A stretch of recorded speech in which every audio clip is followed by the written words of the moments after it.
The film opens in Libya's Seba area, where a journalist is taken hostage by an Islamic militant organization and taken to their hiding place. In the underground facility, the journalist is then put in a cage while his head is still covered by a piece of cloth.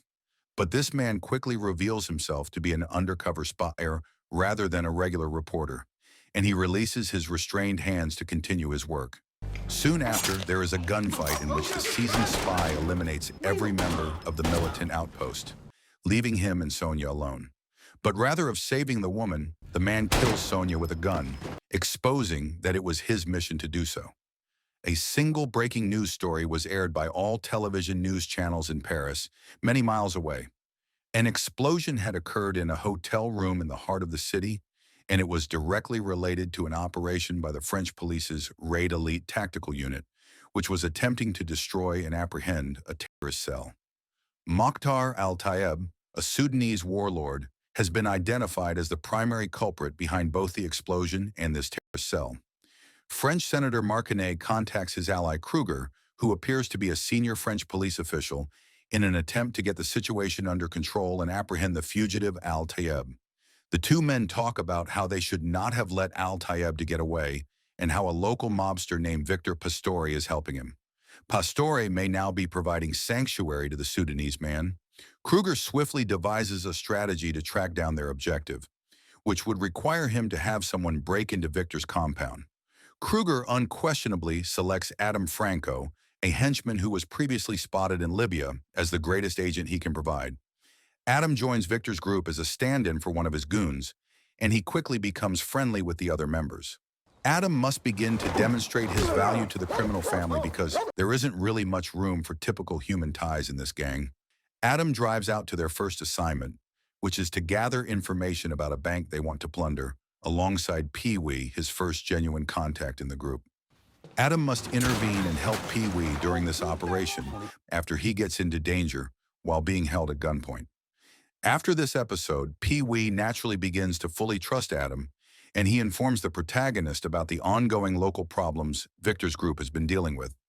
Amet, who had Chechen ancestry and a nearly private army of young men at his side, had been acting tough for the entire time that he had been attempting to operate his business over Victor's territory. Adam discovers more about Victor Pastore's family throughout the course of the following few days, especially his wife Natalia, who owns the nightclub Milord. As it happens, Natalia has no problem serving the many of Amet's men that frequent Milord. Victor, meanwhile, is strongly opposed to this because he and Amet are direct competitors. Natalia's perception that her husband doesn't care about her children because he is not their biological father. Several days later, Pee-wee and Adam are both involved in the planned bank heist that Victor's gang carries out. Everything goes according to plan as the men steal the money and escape unharmed, until a car collides with them, resulting in an accident, and additional armed men and cars begin to arrive at the scene. A fierce gunfight ensues after Adam and his group realize right away that they are all Amet's guys. After the crisis has been avoided, Victor and his closest men talk about how Amet may have been aware of their objective because Amet's men undoubtedly planned to steal the money from the gang, and no one outside the family knew about their plot. Adam knows exactly who betrayed the family because he witnessed it happen the night before. Natalia, who was fed up with her existence, had made plans to take a sizable sum of money and leave her life with Victor. The woman told Amet about her husband's most recent bank heist because she was unable to come up with a strategy to get the money on her own. Adam had figured out what was going on when he saw Natalia's gals at the nightclub. Adam, however, chose to support Natalia and even encouraged her to leave the gang before it was too late, so he kept it a secret from his boss. However, Victor eventually learns of this betrayal as well. A significant aspect of Adam Franco's past causes him to progressively form a love with Victor's 8-year-old stepson, Jonathan. Even while Victor himself mentions this past in passing, it isn't fully disclosed to us until Jonathan's older sister Helene locates it online. In fact, when Adam was just 15, he shot and killed a minister outside a courthouse, earning him a notorious notoriety in France. The politician Adam killed was a child molester who had sexually assaulted countless children over a 2-year period. Thus, there was a deeper motive for his actions. One of these kids was Adam's own brother, who had died as a result of the terrible event. Adam likely thought that the law would ultimately protect the perverted man, so he took the burden of punishing him into his own hands. Adam, who was just 15 years old, showed unwavering bravery and fortitude by killing the politician outside the courthouse with a shotgun. Adam managed to survive the 5 close-range police gunfire he received, and the cops even approached him while he was in the hospital getting better. Kruger approached Adam and informed him that the police had also been pleased by his bravery and would train and assist him if he accepted to work undercover missions for them.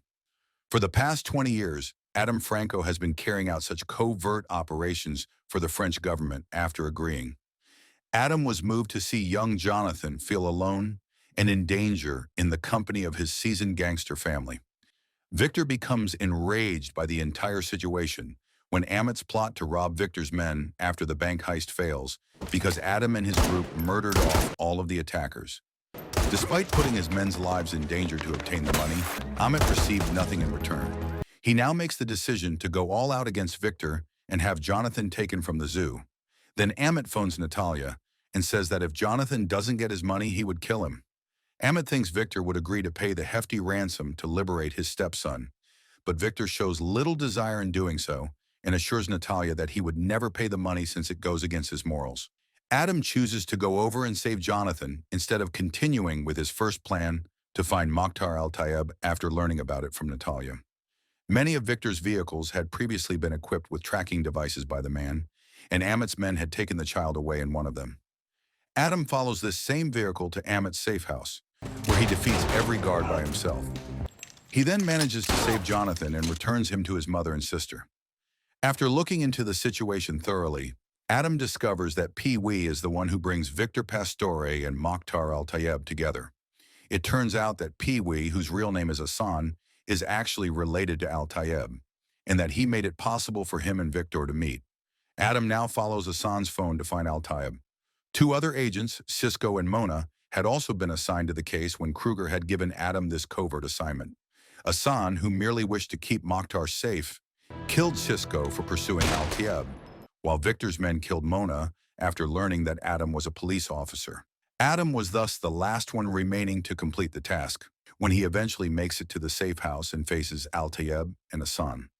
Adam discovers the reality, which differs greatly from what he has been taught thus far. Moktar Al Tayeb was a South Sudanese politician, not a terrorist. In fact, he had previously been a warlord who fought for his nation's freedom before receiving assistance from the French authorities.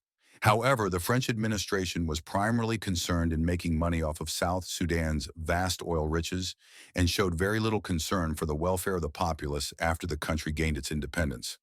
Raid policemen who had most likely been following Adam as well, Moktar Al Tayeb, is instantly killed in the ensuing lengthy gunfight. However, he emphasized his final desire to keep his small daughter alive before he passed away, and Adam now works to fulfill this goal. After shooting through the police officers who are prepared to kill them, Adam and Hassan are able to transfer the girl into an ambulance and leave the hiding place. The French government's covert goal is effectively completed with Al Tayeb dead, but Adam is able to leak information about Marconnet's wrongdoing, which is then reported in the daily newspapers. Even though this would undoubtedly result in Marconnet's demise, Kruger tries to eliminate everyone who might divulge details about Adam and their covert scheme, including Victor and his wife, Natalia. Since Hassan protects Al Tayeb's daughter, the two will continue to live together as a family. After his parents are discovered dead, Jonathan is taken to the Child Protection Department at the end of the movie, and Helene makes an effort to contact him. At last, Adam reunites the youngster with his older sister, Helene. Kruger also shows up here, perhaps with the intention of killing the 2 kids. But Adam acts as a last-ditch guardian and murders Kruger to keep Helene and Jonathan safe. Movie ends here.